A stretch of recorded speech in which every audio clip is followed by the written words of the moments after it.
people who I worked with, they really cared only about their own work. They didn't care about the work of the whole company or the whole team or my work. So I had to go to my boss to get feedback if I'm doing the work correctly or not. And the other people were like, okay, yeah, you're doing fine. But they really didn't care. They didn't want to really they weren't involved. Everybody has a hidden agenda, like some goal, or I want to have this customer because this customer pays a lot and I don't have to do anything. Or I was this guy that really didn't care. I just wanted to get money and experience to get to somewhere else. And the goals of the company was probably get money and get big and so on. And when I was starting an organization, I thought I wouldn't like, I would like to have guys who are involved, but also think about the goal of the whole organization and how can I do it. So I decided that I want to build a good organization in the maximum extent of this word. My friends were telling me like, man, you're just doing some crazy stuff there. But I felt really great when I found out that there were more companies like that.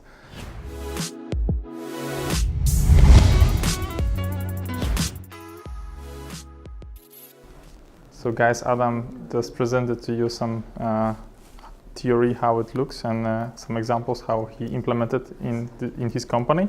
And I just had different presentation for today, but I figured that I will change it for today and basically just copy paste the solutions that I have and how we do it internally, because it's really a lot of work. It was a lot of work to build it, and it really works differently in my opinion. And I think examples can really explain the whole concept much better.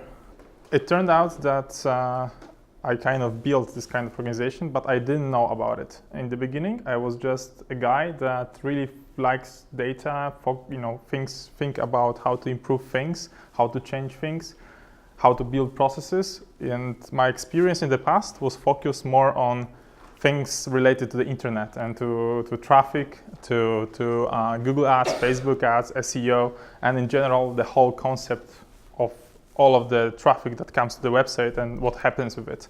And I was valued because I could come up with some ideas how to change things and make them work better. And when it came to the decision that I want to build my own team, I just kind of decided that I want to have the same approach, agile approach, the same as in software development.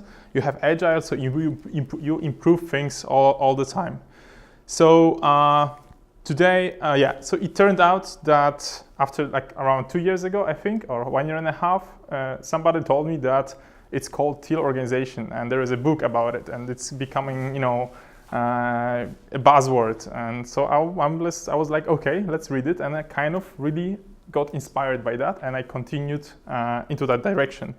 And I cannot tell that it's like 100% Teal organization, because even in the book they say that you have to continuously go towards this goal, that you want to become Teal, more Teal and more Teal. So I say that it's like 70% or 50% Teal.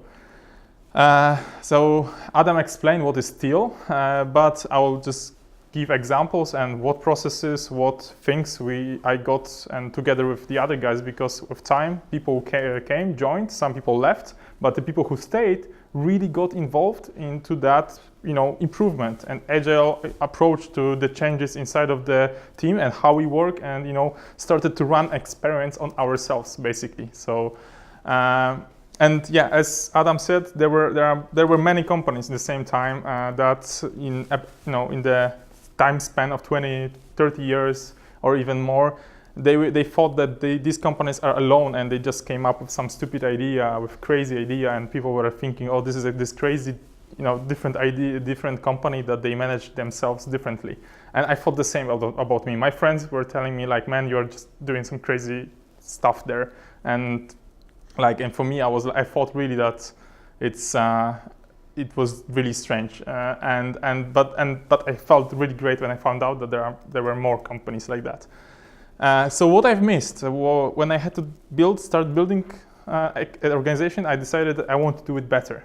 So I missed that in the previous place of work, I had only one area of expertise. So I was this guy. But actually I wanted to try bits and pieces of different technologies, different things, different roles, different responsibilities. So I'm a guy that likes to be all around and try different things, and then I'm motivated. And not everything is black and white, and many entrepreneurs just think you are good or bad at your work.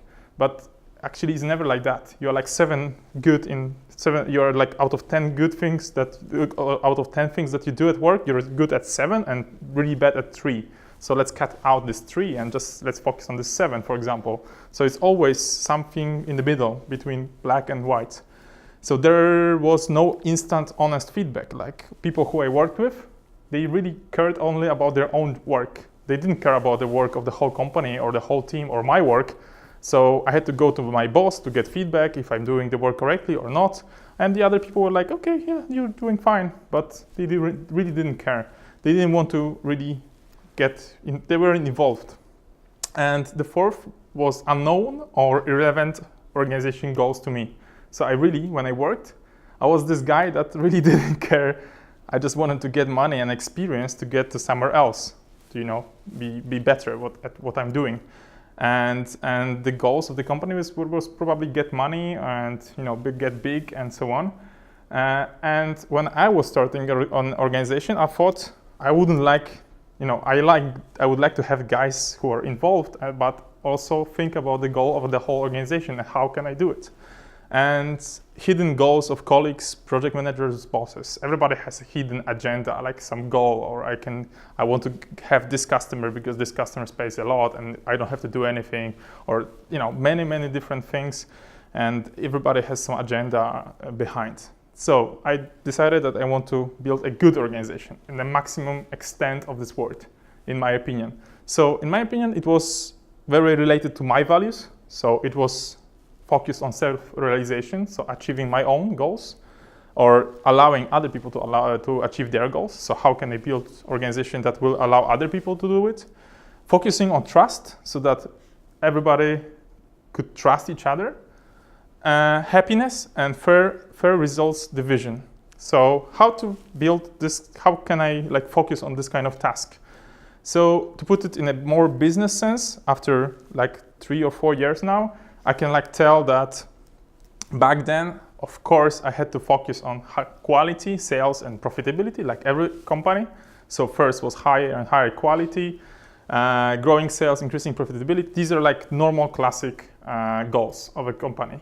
But in the same time, almost on the same level, I wanted to focus on the trust, engagement, comfort of work, self-management of entire team, as well as of every team member. So that was the goal. And I think that I kind of succeeded, and I even started to kind of mentally divide it from the things that we do and how we name each other, and we kind of started to name it performance teams. Performance, because we sell performance services, so based on the results. So as much as we can get as a service, we get that much money from a customer, but also we are internally built in a performance way. And in comparison to Adam and many Teal organizations, we're kind of extreme, because I think I exaggerate a little bit of optimization and transparency and everything, and probably you will think the same. But I will just explain it in a second. Just to give you ideas, we have 50-70% growth of income year to year. It's 4 years and over 20 people, and I didn't have any capital at the beginning. So we are just investing and growing slowly. Maybe it's not a rocket and it's not a startup, but I think we are doing pretty well. And from my side and from management side, the benefits of this kind of new system that I can share with you at the moment is that we have automated financial controlling. So there doesn't have to be a person that controls finance, because everybody controls finance, because everybody controls their own finance. And if the finance of this one person is okay, and then times 20, then the whole company's finance is okay, to put it simple. And spend 16 to 22 hours monthly on just management. So I think it's a pretty good number, that I don't have to spend that much time on just management. And we have kind of fixed 20%, but it goes down because of unpaid invoices and so on. Some typical problems in Polish market or even international markets. But we don't even call it margin or income. We just call it safety net, because we reuse this money to invest into new people that we hire. And even if really we have really bad situation, project is not profitable, we still have this margin because it's percentage based of every project. And I believe, like Adam, that these Teal models, because I kind of build my own, I kind of start to name it, but there are also other, like holacracy, like different types described in the book. But I believe that it's the future of organizations. Why? Because today we work in highly complex and dynamic environment. And if everything changes so fast, if we have organizations that can also change very fast without, centralized decision making, I can feel it even on my skin that I have to really keep up with the changes that is happening in just such small environment as 20 people, and I don't know about it. I come to the office after, 1 week, and I find out that they just implemented something that I had no clue about it. And this is a direct response to a need to a market. So they can even start to sell it as a separate service. So the team comes up with new things all the time, and also, it may also seem that this kind of organizations can be chaotic because, as Adam said in the previous part, it's focused a lot of self-management. So everybody has to decide on their own what they want to work on. And this can create chaos, but in fact, there is no chaos. It's really dynamically adjusted, and you don't feel that it's chaotic at all. And also, there are no experts in this field. This is a very new thing, and basically, I say that we are Teal, but like 75%, but nobody really can measure that, basically. So my goal for today is I would like to inspire you to experiment with your organizations to produce more efficient and happy co-workers. And my plan, I will describe my pitfalls, the model, the one that I told you about, the one that exists in our team, and also theory versus reality, how you can kind of these cool things that you say in the slides put into reality. Okay, so this is a classical organization, the one that everybody is part of always. So you've got, relationships, acts, affairs, sells drugs to jealous, secret deals, so many things. And there is such crazy network. And when you extend it to the partners of the company and also customers that you have relationship with, this is becoming like crazy. And the goal is to get there, like to really build a net of different relationships of, positions that are built dynamically as an organism, like Adam said. My goal in the beginning, before I read about it, was to create many CEOs of, many small bosses that takes care of different areas, teams, projects. And of course, like I can be a part of somebody else's team, and there is another boss, but I am boss of my own projects, let's say. So this is like, I can be in like many different projects, areas, and teams, and whatever responsibility I take, I put 110%. So maximum engagement and also clarity what I have to deliver. And this is extremely difficult. The pitfalls, I will start with that because to do it, to really move into that direction that Adam mentioned, you have to know that you have to, there are many errors you can make. The first one was recruitment. You have to focus on people who really are self-aware. They know their goals, their values, and let's say this kind of engaged part, it's easier to start with them, but later they can, by example, bring others and also engage them. Trust, of course, in this book and in Teal organization and management, they are talking a lot about giving trust. Like I give you the full authority to do whatever you want to deliver that goal. Yeah, but you have to control, especially in the beginning. And also, second thing is, which is extremely difficult, you have to start measure the trust, how we each other, for example, trust each other. If you work together, after some time, I can clearly say that the team stops trusting this person because he failed in this task, in that task, in this project, in that project, and they stop giving them task after some time. This is like a clearing process, let's say internally. But you have to measure it to see in the numbers and then make decisions based on numbers and conflicts. This is really important to know yourself how to solve conflicts in the beginning, and also teach other people how to solve conflicts. Because if you can imagine in such dynamic environment when many people can pick whatever project they want and it's very open and transparent, conflicts may arise, and then you have to know how to solve them. Usually by just explaining.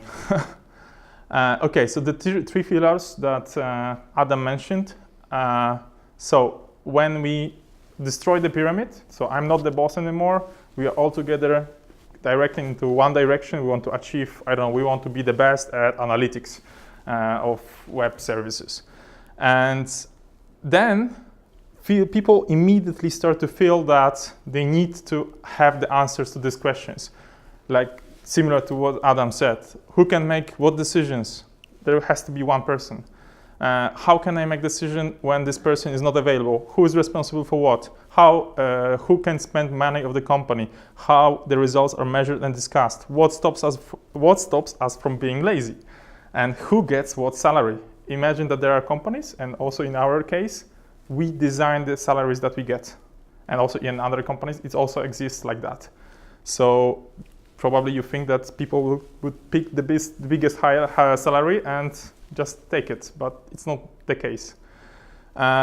So what are the processes to answer these questions? Like also Adam said, this is advisory process, one of the most important things. Whatever role you take and whatever responsibility you take, you just have to think who this decision that you want to make in this role will affect. So if I am, for example, responsible for the website of the company, I have to just ask marketing department if I can change it the way I just thought that it would be good. So you just have to ask this person, and maybe boss, because he really pays a lot of attention to the website. But if he doesn't, he will tell it. Then you just have to ask the marketing department, for example, that is really, really correlated with this area. And each areas are really correlated, really close to each other. And you just have to go through this advisory process and ask these people. Information sharing, roles divisions. So you have to divide the roles in the proper way. Project division. So you have to also keep up who gets what project in the very dynamic way.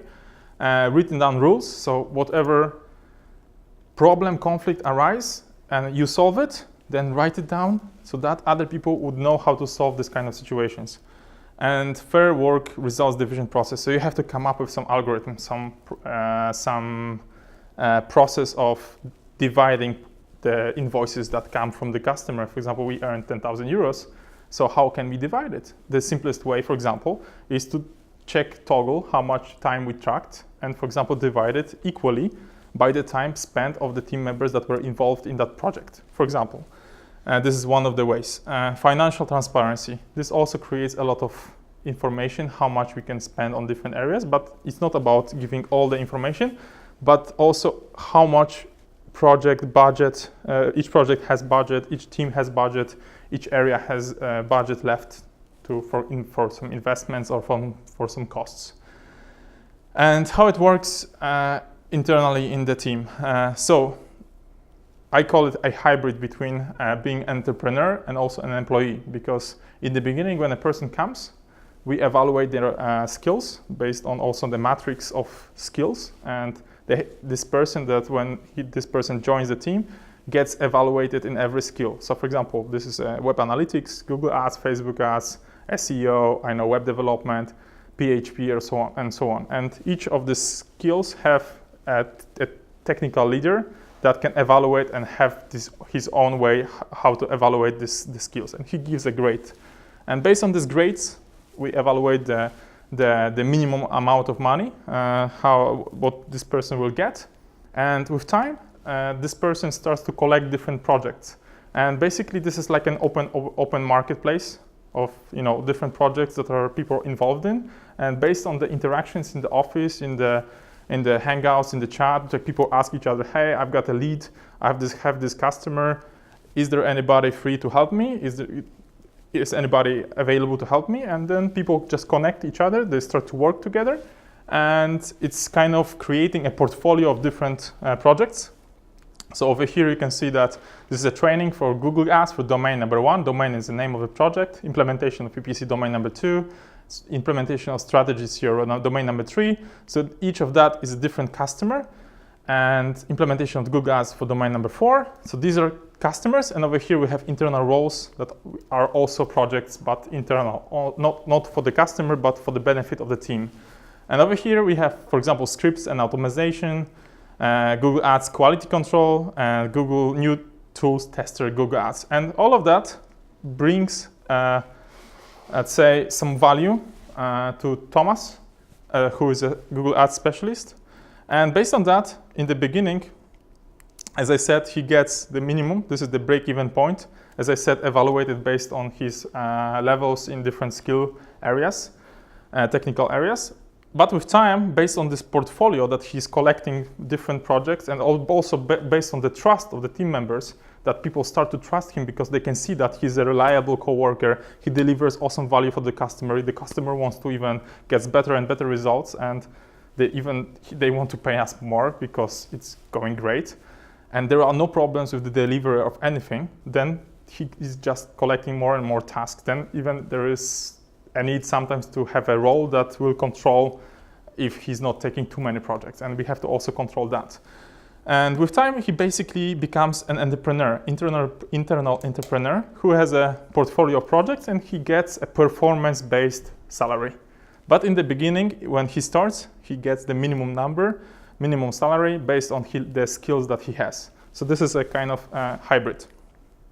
And main features of the solution of this whole model is transparency, and this is kind of also connected with time, because in the beginning I just decided that I want this company to be transparent, so I will share all the information about all of the project, about the profitability.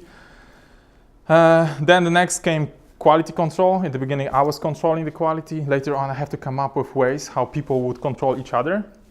Work results division. So if everything was transparent, then I have to come up with different ways how to share the results of different projects, to divide the money that is coming from the customer in the righteous way according to the team members, so that there wouldn't be any conflict between each other. And of course sometimes it happens that they argue because I did that, you did that, but it's like really almost once a year, seriously. And even though we have this situation that we have to divide the money coming from the customer, if we, have 100 customers, then we have to do it at least 100 to 150 times a month. And you can multiply it by 2 or 3 because there are at least 2 or 3 people involved in each project. So you can see how big the matrix is and how much data we have to calculate to really give out the output of how much each person gets at the end. Dynamic responsibility division. So we have to keep up also who is involved in what project all the time, and also in which internal role, because if I would let everybody do whatever they want, we connect each other in different project groups, and nobody can really keep up who is with who and who is responsible for what. And you have to create a process how to write it down in a really dynamic way. Equal rules. So this is also related to this written down processes. So we have to create one, like in country law, that will abide everybody inside of the company. So there is nobody above. So I cannot break the rules, because everybody would get demotivated because you created the company, you created the rules, and now you are just breaking everything. Self-regulation. So this is another thing. We have to come up with ways how to, actually I will just discuss in a second, elastic roles and self-motivation. So these are all the main features of this model. So transparency generates higher trust and also better and quicker decisions. And Adam said that when we have all of the information regarding customer, partners of the customers, how the relationship went, the whole history, and the performance, then you can really make better decisions. And also people start to trust each other, especially they trust the CEO or the team leader, however you call it. They start to trust him more because they know that he's not about the money. they don't think that he makes millions out of this company, that they really see that in the really bad months or something, that he doesn't really, he may not get the money that because he's at the end, let's say, he may not get the money because if there is a bad month, for example, but there was not. And controlling roles plus project control. So if we have, for example, projects, and each project is just 2 people together working for each customer, then we have to have like controlling roles. Like in the beginning, I was controlling each project, but with time, my time was not unlimited, and I had to like switch. So I kind of distributed this role, and for example, there are like 5, 6 the best people who are controlling other people, and they are controlling each other. So we just have to have a spreadsheet who controls what in what time, and there's one person responsible for like making it happening. Profit share, yeah, this fair work result division, it's about profit sharing and cost sharing, and also what is important, that we have to divide the costs of the company. So it's not like the costs of the company are not only for the whole company, but also for each project, also for each team, because one team uses this tool, but the other team doesn't use this tool. They use different one, and they don't want to use the first one. So you have to kind of have really internal system to divide the costs, and also they have to know how much they pay for each task, for each cost. And thanks to that, at the end, they can also optimize the costs on themselves. So that's why I said that it's self-regulated. And micro division of responsibilities, and this generates natural delegation of decision-making authority and accountability. Rules give scalability and equality. Scalability is very important because I had time to like explain everything for like 8 person that joined the team, but I didn't have time for the 20th, for example. And thanks to the fact that we have a lot of workshops recorded, like this one, for example, and also a lot of rules written down in like one document or few documents, they can just read it and just find out about the things that we discovered in the past, and they can just catch up with all the things, how the things work. And thanks to that, it's scalable. The quality and time tracking gives us financial self-regulation and project self-regulation. Financial is due to the fact that we know how much customer pays, and thanks to that we can know how much time we should invest so that the project would be profitable. And in the same time, project self-regulation works that people can change projects between each other. So I don't have to say that you should work on this project only and that's it. He can decide whatever time he wants to switch with somebody else, for example. If he's bored, like if he's like tired of a customer because he has really tough time communicating with this customer, he can just ask a colleague, let's just switch because you have a bad one. Maybe if we switch, it will work better. And this is also like a project optimization because thanks to that he can know that they know what's the profitability of the project, and they can know and optimize themselves who works on what. Elastic roles.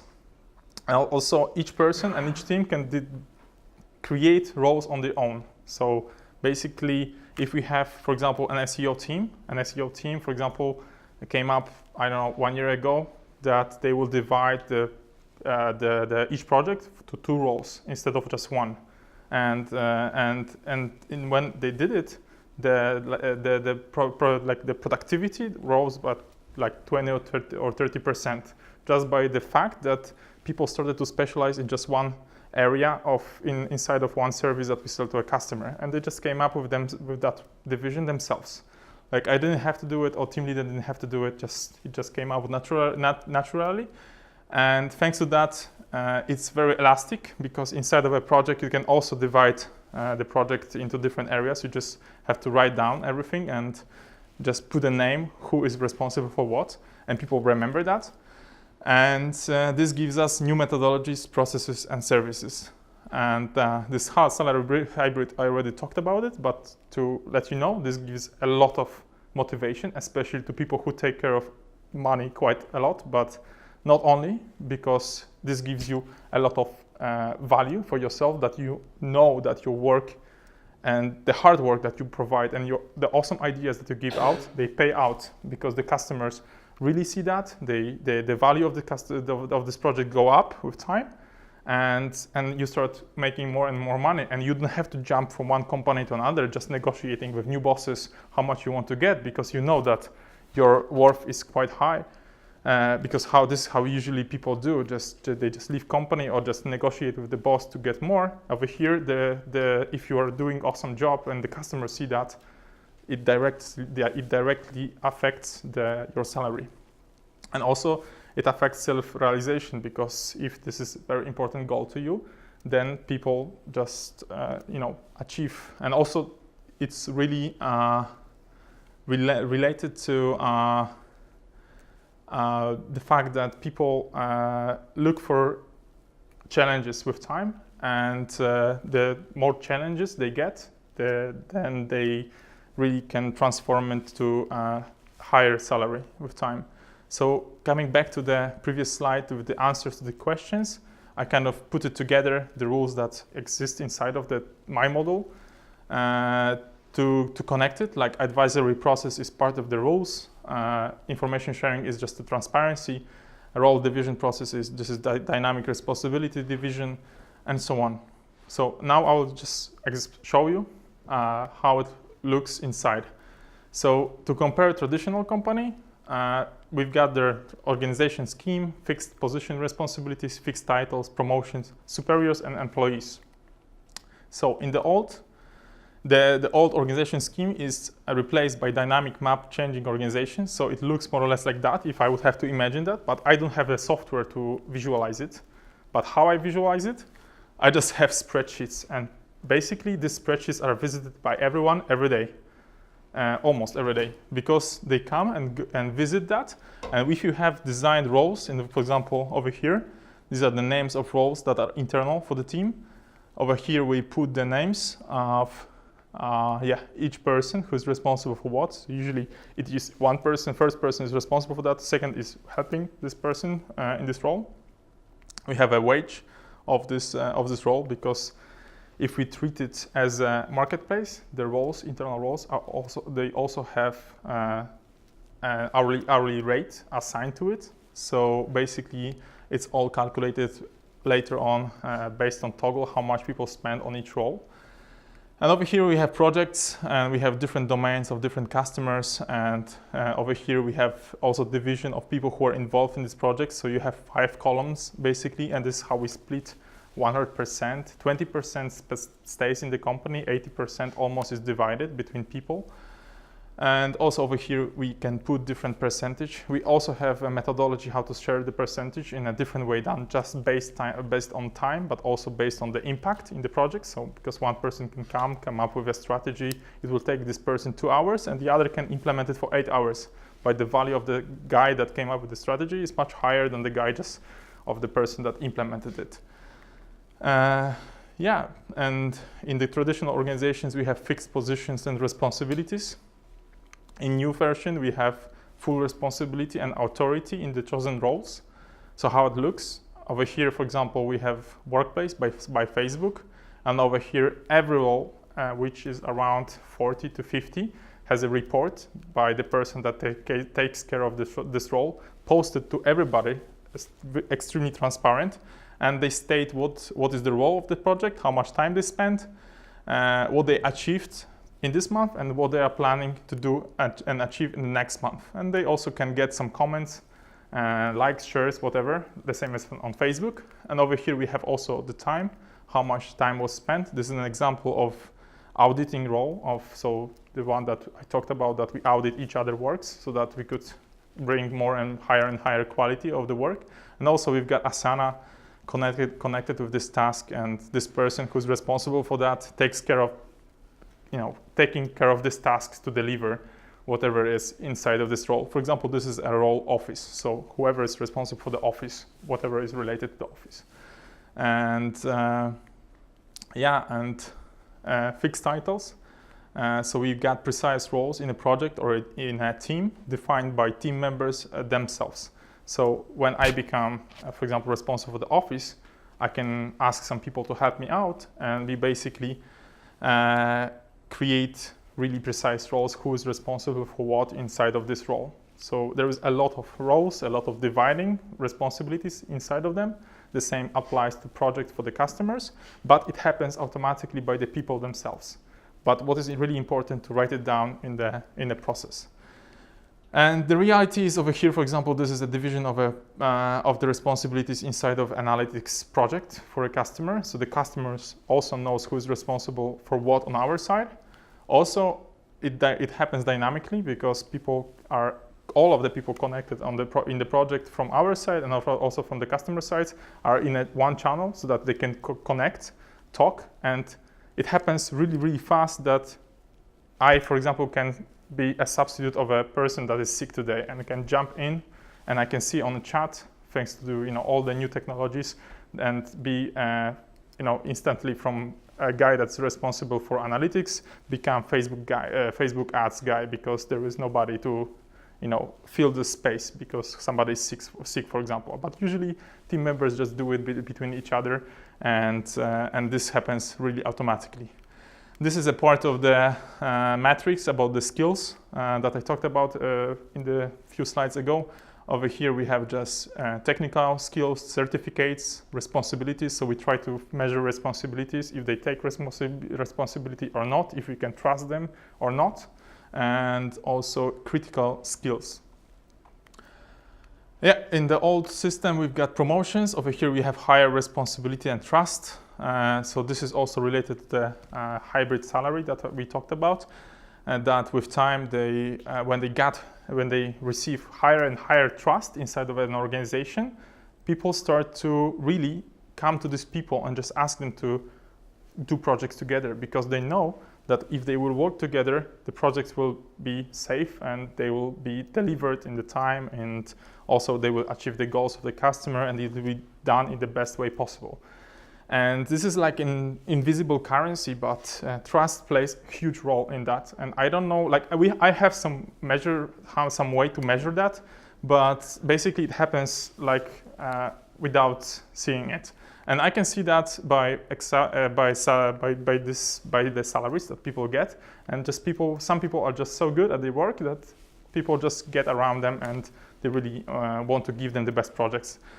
And also another way is to build internal projects, because some people to achieve self-realization, one of their goals is, for example, to found their own company, their own agency. And for example, a case is that the guys just decided to focus and build separate brand focusing only on analytics. So when you build this kind of internal team, then you get 49% of share, and 51 is this, let's say the whole company's share, because we want to maintain the financial control. And also they can take the projects that were developed already inside of other teams. And we have already 4 or 5 teams like that. Three other teams in the last 2 years failed because of the lack of the right leadership, but 4 are doing quite okay at the moment. So it's not only one team, which is called MTA Digital. This is the one that I founded, but there are already some other teams, internal teams, inside of this 20 people. And we also treat it as role. In one role, we are in one team. In another role, we are in another team. And we just switch emails. In old version, we had superiors and employees. Now we have team leader and team members. And over here, we can see that it's a lot of doing dailies and meetings. Over here, it's a lot of workshops and a lot of one-on-ones to deliver this value and really find out who is motivated by what, and how can I connect who is motivated by what with whatever we can do inside of the company to achieve their own personal goals. And that will be all. Thank you. Sorry for breaking a little bit, but I'm not used to public speaking that much. So thanks. If you have any questions.